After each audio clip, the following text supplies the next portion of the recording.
The ballroom at Haverston House blazed with the light of 400 candles, their flames reflected in the polished marble floor so that the dancers seemed to glide across a lake of fire. Eleanor Voss stood near the tall windows, one hand resting on the velvet curtain, watching the quadrille from the shadowed edge of the gathering.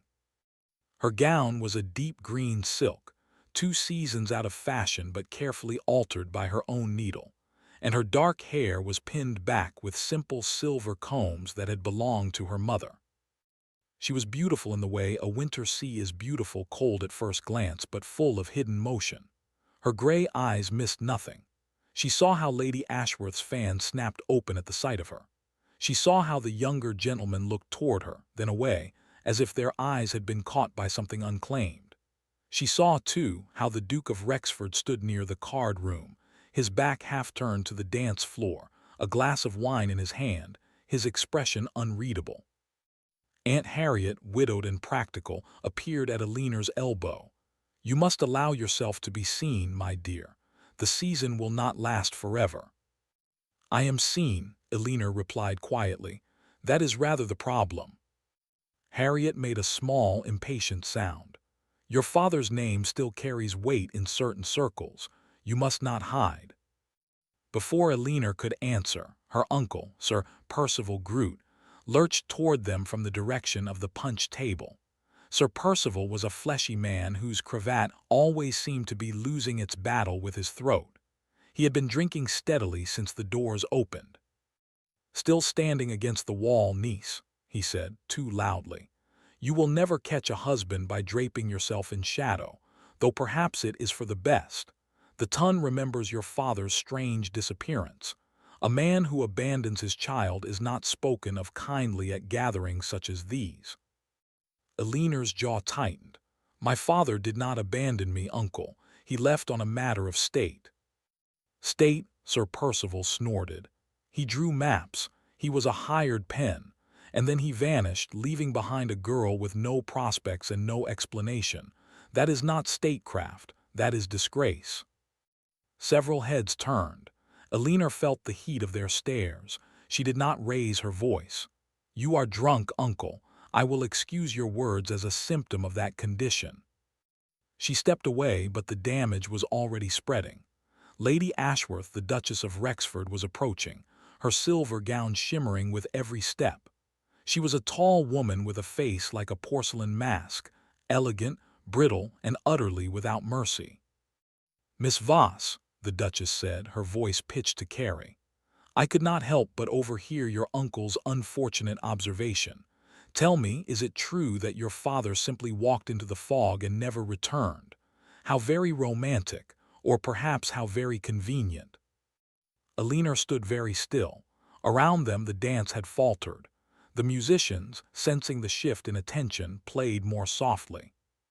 "My father served His Majesty's government, your grace. I am proud of his service."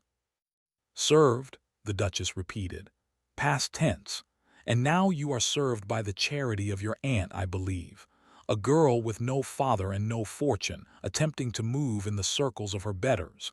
It does rather suggest a certain lack of humility." The Duke of Rexford had turned from the card-room. He stood perhaps 10 paces away, his dark blue coat perfectly fitted, his jaw shadowed with the beginnings of a beard. He was known for his sharp tongue and sharper judgments. He looked at his mother, then at Eleanor. For one stretched moment their eyes met. Eleanor saw something flicker in his gaze, recognition, perhaps, or the beginning of discomfort. But he did not speak. The silence between Eleanor and the Duke lasted only a breath, but it was enough. The Duchess smiled, a thin victory. "Come, Miss Voss. Perhaps you would be more comfortable among the servants' entrance. They are so much less demanding." Eleanor did not blush. She did not tremble. She drew herself up with a dignity that seemed to push back the candlelight itself. "Your Grace," she said, "you have mistaken my poverty for shame and my father's absence for abandonment. One day, I think, you will learn the difference. Until then, I wish you a pleasant evening." She curtsied not prettily but with a cold formality that made the gesture feel like a dismissal, and turned toward the doors. The crowd parted. Aunt Harriet hurried after her, whispering frantic comforts that Alina did not hear. Outside, the London night was sharp with recent rain. The street lamps guttered, throwing long shadows across the cobbles. Alina paused at the top of the steps, drawing her thin shawl around her shoulders. Her eyes burned, but she would not cry here, where the footmen could see. A carriage was being brought for them. Harriet clutched her arm. "Alina, I am so sorry. That woman is venom in silk. You must not let her." "Aunt," Alina said softly, "I am not weeping. I am deciding." A movement across the street drew her eye. A black motor car, enormous, gleaming with windows so dark they mirrored the moon, stood at the corner.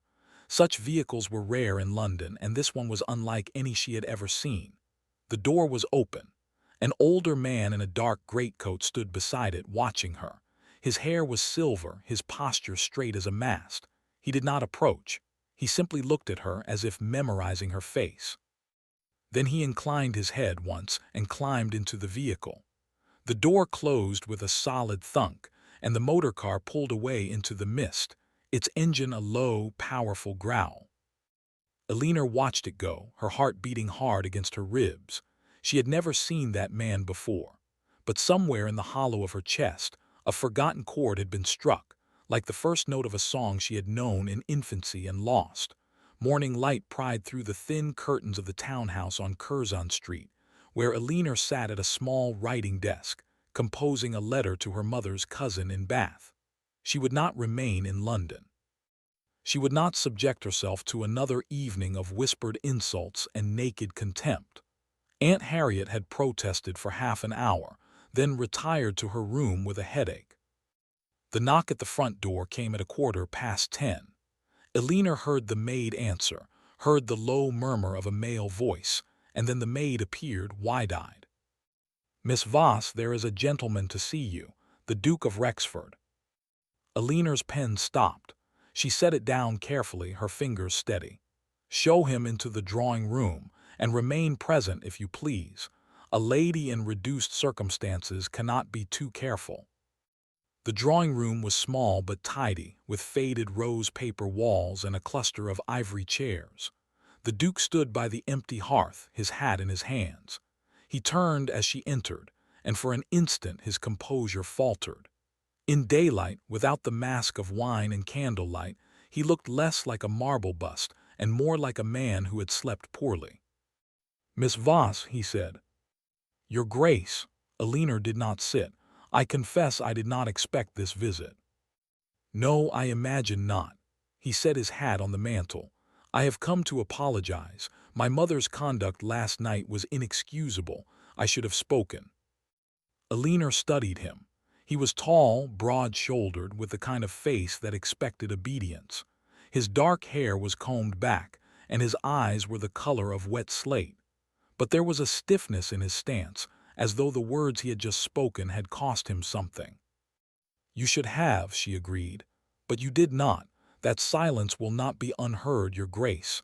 The Tun heard it clearly. The Duke's jaw tightened. "I am not asking for absolution. I am offering an explanation. My mother is—" "A duchess," Alina said. "A woman of rank and influence. You did not wish to oppose her before witnesses. I understand the mathematics of the situation." "That is a cold reading." "It is an honest one. I have learned to see clearly, Your Grace. Poverty is an excellent teacher of human nature." He took a step toward her, then stopped. "What would you have me do? Publicly reprimand my own mother? She would be ruined." "She would survive. I, however, must leave London. My season is finished, such as it was. Your apology is noted, but it changes nothing. Good day, Your Grace." She turned toward the door, but the Duke's voice stopped her. "Then let me offer something more than apology. Let me escort you to a private gathering next week. The Lyceum is hosting a cultural evening, music, poetry, no dancing. It would present you as under my protection, without the intimacy of a ballroom." Alina looked back at him. And what would the Duchess say to that? "My mother does not dictate my every action." "She dictated your silence last night." The Duke's mouth opened, then closed. In that moment, a heavy knock sounded at the street door. The maid, still lingering by the threshold, looked to Alina. Another knock, more urgent, followed. Alina moved past the Duke into the narrow hall. The front door stood open, revealing a footman in severe black livery, his coat emblazoned with a golden eagle, a sigil Alina did not recognize. Behind him, at the curb, stood a plain black carriage with drawn curtains. "Miss Alina Voss?" the footman asked, his accent carrying a faint, unfamiliar lilt. "I am she." He extended a folded paper, sealed with dark red wax. "A summons, miss. His Imperial Majesty Leopold of Essenberg requests your presence at the Lyceum this afternoon at 4 o'clock. A carriage will return for you." Alina broke the seal. The paper was heavy, the handwriting precise. Her name was written in full, Alina Marguerite Voss. She looked up at the footman, then back at the Duke, who had followed her into the hall and now stood frozen, his face ashen. "Essenberg," he murmured. "The Emperor himself. Alina, how do you?" "I do not know," she said, and her voice, for the first time in that long, bruising season, sounded genuinely unsteady. "I truly do not know." Lyceum was not a building Alina had ever expected to enter. It rose from the western edge of the city like a limestone fortress, its columns carved with scenes of alpine forests and winter victories. Private and fiercely guarded, it had hosted princes, presidents, and once, it was said, a woman who would later become a saint. Now its great bronze doors swung open for Alina Voss. She wore her best gown, the deep green silk from the ball, because it was all she had. Aunt Harriet walked beside her, gripping a lace handkerchief as if it were a shield. The entrance hall alone was larger than their entire townhouse, its ceiling a fresco of clouds parting over mountain peaks. Imperial guards in gray and gold lined the walls, their eyes fixed forward. A chamberlain with silver hair and a ribboned sash led them through a series of doors, each one opening into a room more opulent than the last. They passed a library where maps covered long tables, and Alina's heart gave a sharp, painful kick. She wanted to stop to look, but the chamberlain did not slow. At last they came to a drawing room hung with dark blue velvet. A single figure stood by the window, his back to them. He was the man from the street, the stranger beside the black motor car. He turned as the doors closed, and Alina saw his face fully for the first time. He was in his late 60s, with a trimmed silver beard and eyes the color of amber. His features carried the weathered gravity of a man who had outlived enemies and outlasted grief. He wore a plain dark coat, but on his left hand gleamed a single ring set with a ruby the size of a robin's egg. "Alina Marguerite Voss," he said. His voice was low and rough, like stone under water. "You have your mother's countenance and your father's eyes." Alina did not curtsy. She was too stunned to move. "You knew my father." "Knew him?" The Emperor's mouth curved, though the expression held no humor. "I owe him my crown, my life, the lives of my children. I have spent 16 years attempting to repay a debt that cannot be discharged." He gestured to a chair. "Sit, child. This will be a long conversation." Aunt Harriet had already sunk onto a chaise, her face blank with shock. Alina remained standing. "Why am I here, Your Majesty?" "Because your father saved me from an assassin's blade at a diplomatic summit in Vienna. Because he then spent 7 years as my personal envoy, carrying messages that could never be trusted to paper. Because when my enemies learned his identity, he staged his disappearance to protect me and my family." The Emperor's voice thickened. "He gave up his name, his reputation, his daughter, all to keep my children breathing. And I have come to London to see that his sacrifice is honored." Alina's knees gave way. She sat heavily in the chair, her hands gripping the armrests. "He is alive." "Alive, yes, in hiding still, but the threat is ended. Within the year he will be free to return to you." The Emperor paused.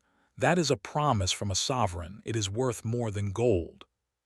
Tears burned in Alina's eyes, but she held them back with a fierce, shaking breath. "Why now? Why have you come now?" "Because I received word of what happened at the Haverston ball. A letter from a friend in London describing how the daughter of Karl Voss was publicly shamed for her father's absence. The emperor's amber eyes darkened. I will not allow that to stand. Not for you. Not for him. He rose and walked to a small table where a leather folder waited. He opened it and removed a document covered in seals and ribbons. By the authority vested in me as sovereign of Essenberg, I name you, Elinor Marguerite Voss, my goddaughter and the sole beneficiary of the Voss Trust, a sum of £200,000, to be administered by the Crown of Essenberg and paid in full upon your marriage or your 25th birthday. He held out the document. You are no longer a girl with no fortune. You are the goddaughter of an emperor. Elinor took the paper. The seals were heavy and real. The words blurred and sharpened, blurred and sharpened. She looked up at the emperor, and for a long moment neither of them spoke. Your Majesty, she said at last, I do not know how to thank you. Thank me by holding your head high in the rooms where they mocked you. He smiled, and this time the expression held a glint of real warmth, and by never allowing a duchess to mistake your dignity for weakness again. The reception at the Lyceum 3 nights later was described in the London papers as the most extraordinary private gathering of the decade. Elinor stood at the center of it, dressed in a gown of ivory silk embroidered with silver thread, a gift from the emperor's own household, fitted by seamstresses who had worked through 2 days and nights. Her dark hair was dressed simply, with a circlet of silver leaves that had once belonged to an Essenberg princess. She did not look like a woman who had been publicly shamed. She looked like a woman who had been expected.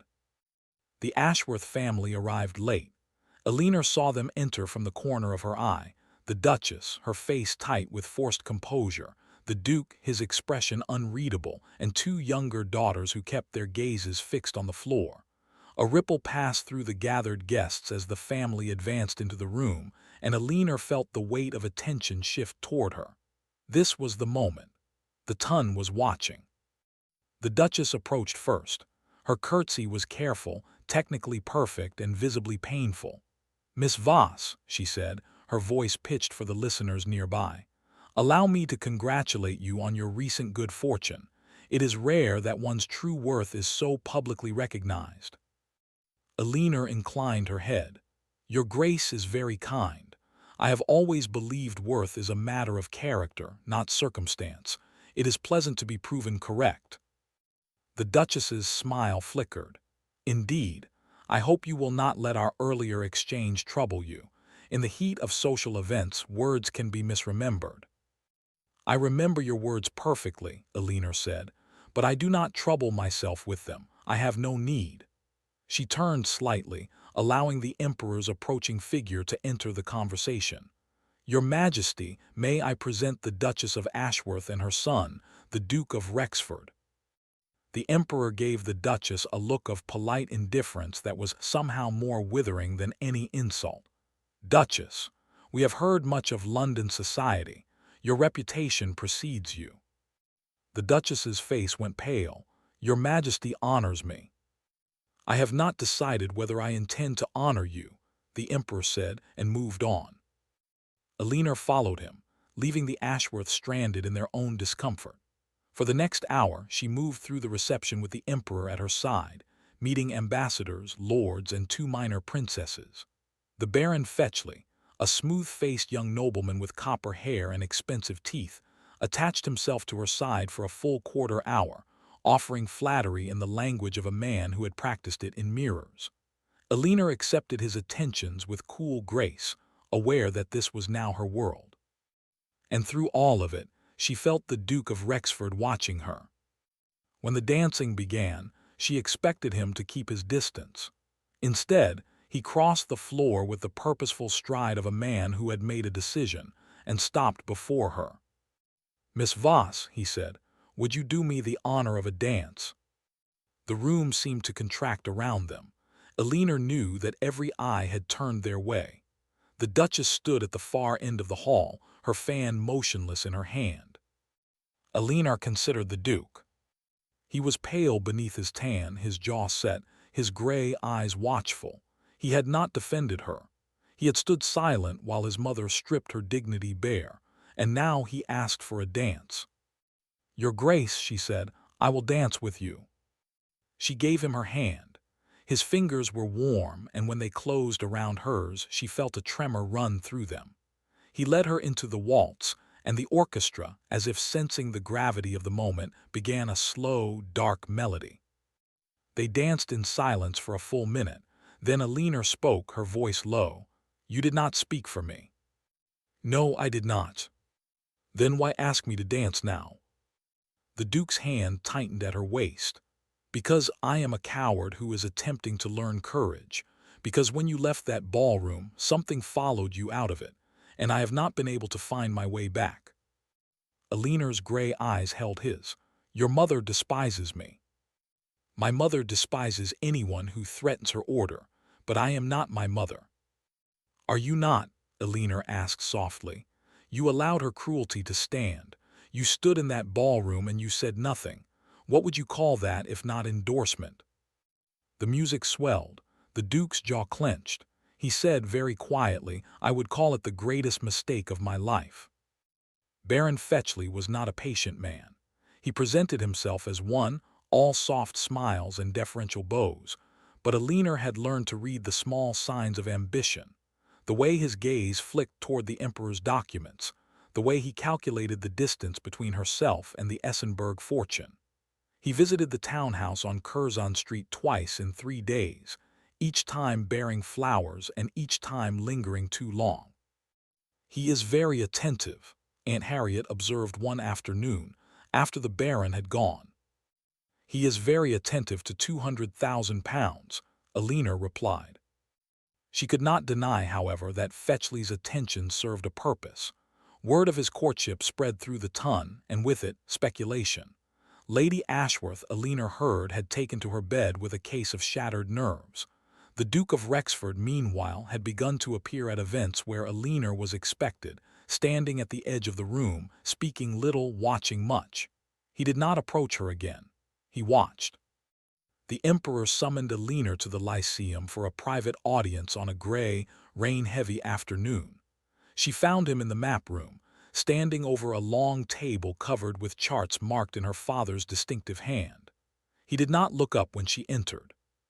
"You have been courted by a baron," he said, "and watched by a duke. Which one interests you?" Alina folded her hands. "The baron interests himself. The duke interests me, but not in the way one might wish." The Emperor turned, his amber eyes thoughtful. "The Duke of Rexford is a proud man from a proud family. Proud men often require a fall before they can rise." "Has he not fallen already, your Majesty? His mother's cruelty is now public knowledge. His own silence is a mark against him." "Public shame is not the same as personal reckoning."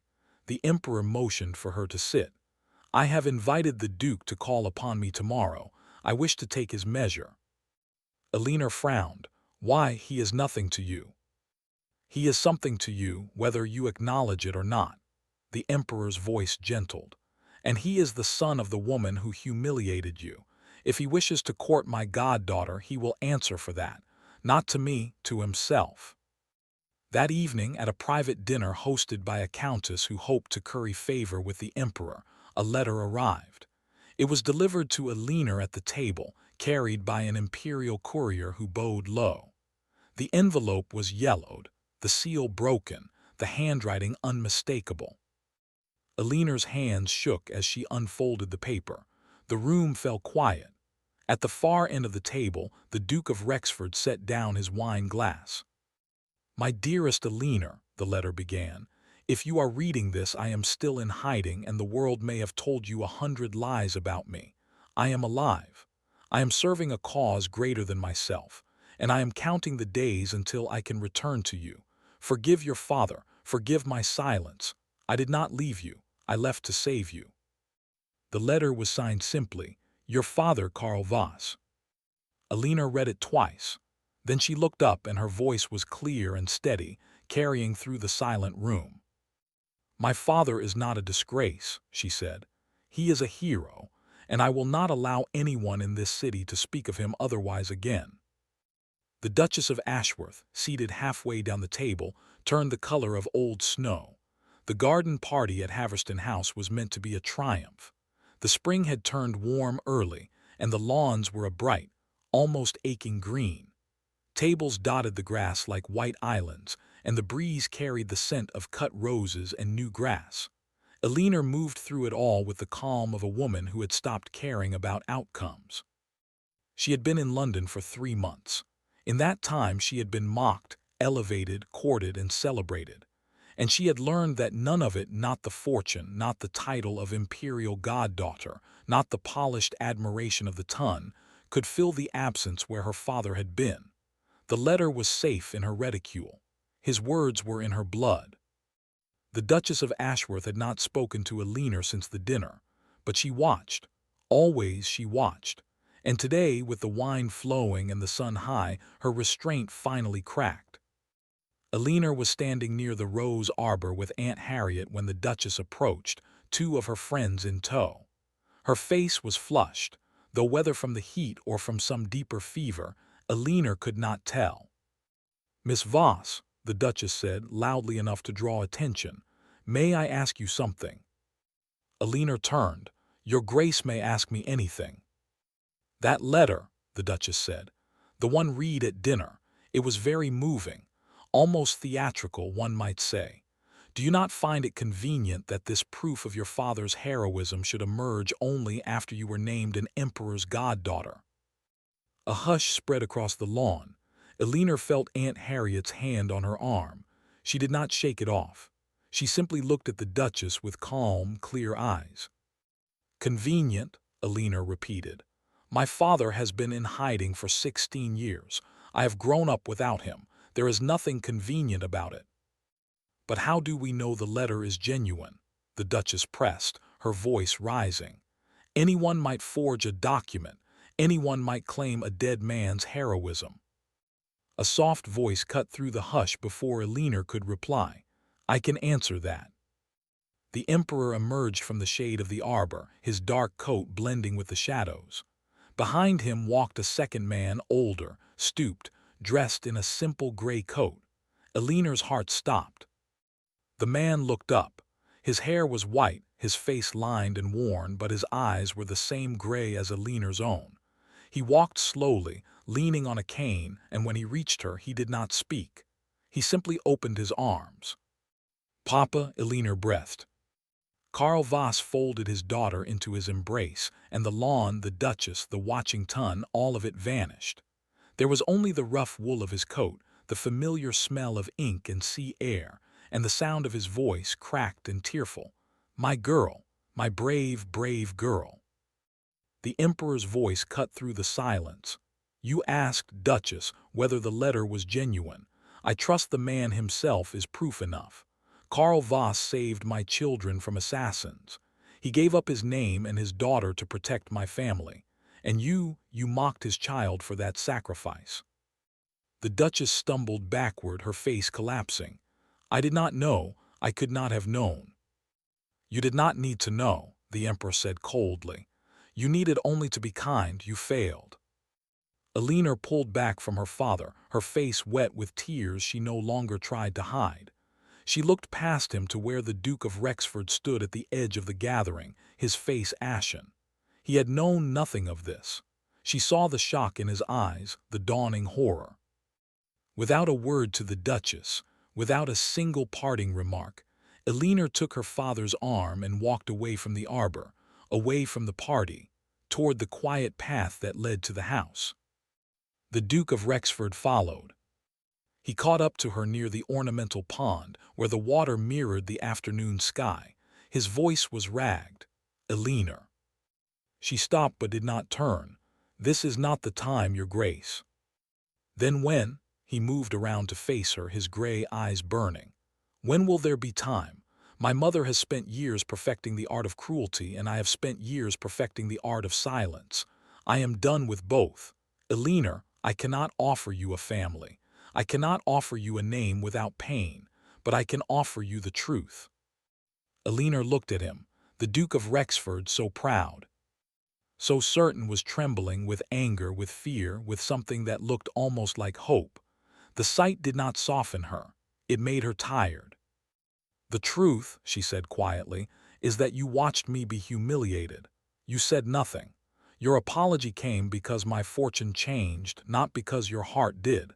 How am I to build a future on such foundations?" "I do not know," he admitted, "but I will spend the rest of my life trying if you will let me stand in the same room as you without shame." Alina shook her head slowly. "Respect, Your Grace, cannot be built on a public slight and a private confession. It must be built in the open over time with proof." She released her father's arm and took a step toward the path. "I am leaving for Essenberg in 3 days. There will be time enough for proof if you truly mean it." She walked away. Her father followed. The Duke stood alone by the water, and for the first time since he was a boy, he had no clever reply. The day of departure was bright and cool, the London sky the color of polished pewter. Elinor stood in the narrow hall of the Curzon Street townhouse, checking the clasps on her trunk for the third time. Aunt Harriet moved through the rooms with a fussy, sorrowful energy, arranging and rearranging items that did not need arranging. "You do not have to go," Harriet said for the 10th time. "The townhouse is yours. The season is not over." "The season has been over for some time, Aunt. I need to see my father's home. I need to breathe air that has not been poisoned by gossip." Elinor smoothed the front of her traveling dress, a soft blue wool with silver buttons. "And I need to know if the Duke's words were anything more than guilt." Harriet sighed. "Men like Rexford do not change, my dear. They simply learn to be more careful." "Perhaps," Elinor pulled on her gloves, "but he asked for time to prove himself. I can give him that. I cannot give him my heart until he has." A knock came at the door. Elinor felt her pulse quicken, and she hated herself for it. She had not seen the Duke in 2 days, not since the garden. She had begun to believe he would not come. But when the maid opened the door, it was not the Duke who stood on the step.